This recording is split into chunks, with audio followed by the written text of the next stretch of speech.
Kayahin na. Kasi kami mayaman daw kami. Itulad nyo daw, mahihirap lang kayo. Huwag na kayong masarap ulam nyo. Sinabihan kami. Ibuti yung nanghingi kami. Bumibili naman kami ng ulam eh. Sinong malin dyan? Yung nag-ano ng kangkong?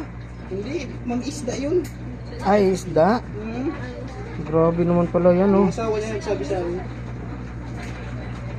Ang asawa niya. Siya di malin, hindi nagsabi sa amin yung asawa niya. Ba't daw kayo bumibili? May ulam naman daw. Anong ulam dyan? Wala nga ulam. Pag kumain ka, wala, di ka makain maayos.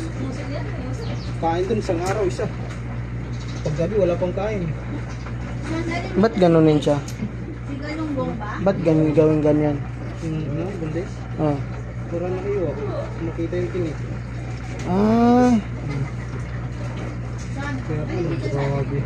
Oo nga, no, may kukunan ka pa pala dyan, oh. Sabi niya na, huwag niyo daw silang gayahin kasi sila, may pira daw sila. Pero kung may pira sila, ba't sila utang ng utang? Laki ng utang nila. Isang araw, binabayaran, 5,000. Ang dami na niningil doon, binabayaran, 4,000, 5'6" yun, 5'6". 5,000.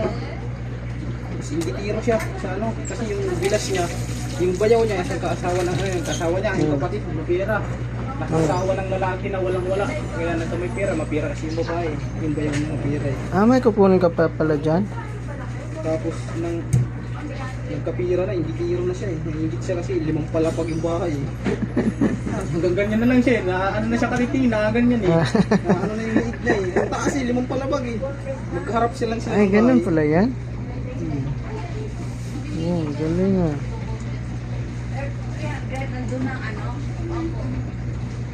Kaya natatawa na lang ako eh. Pero kailangan ka may ganyan kapag ganyan yung gamit mo doon. Oo. Galing ka pala magbunis, no? Hi, madam. Good morning, madam. Pag sila marunong ito, durog yan. Oo nga, no? Durog to, pag bago ka pa lang. Nagubulis siya pa lang bago ka pa lang. Kano doon?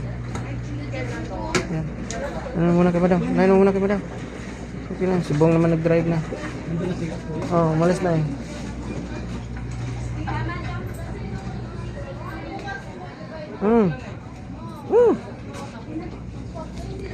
Dali. Dali. Yan ka. Dali. Arte ka na naman. Oh. Ito Mars.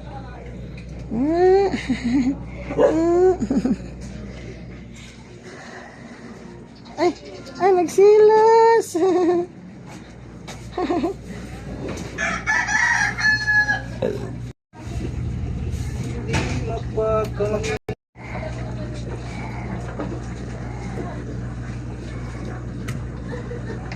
Kuha mo na?